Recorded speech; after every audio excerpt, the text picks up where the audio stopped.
Шундай кызык сорау. Үлгәндәр рухына мәсҗидкә хәйр биреп дуга укытырга, кояш байгандан соң барырга яраймы? Несен кызык дим.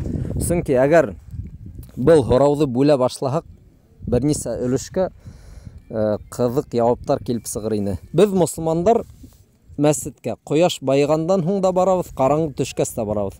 Кояш байгандан соң киске намазды кылырга, караңгы төшкәндән соң Хуңгы намаз, естіні қылырға барабыз. Әгәр сорау шундай икән, кемнеңдер башында утыра икән, шундай сорау мәсҗидкә касан барырга ярай дип.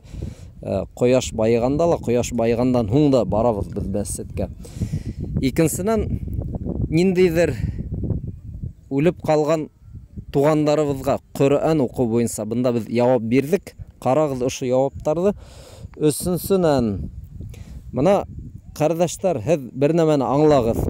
Аллаһы Тәаләгә мөрәҗәгать итер өчен, дуга кылыр өчен һезгә ниндидер кеше кирәкмәй.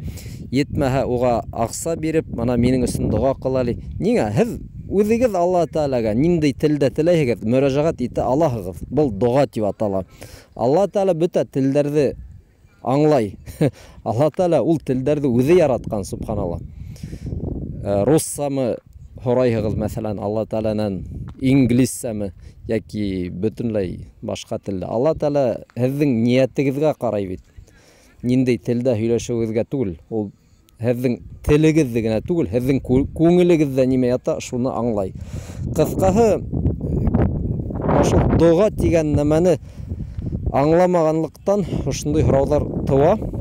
Яхшы итеп дуга турасында тагы берде укыгыз, карагыз. Безнең төрле язмалар бар, китаптар бар, мәкаләләр бар. Шулай өйрәнәйек инде.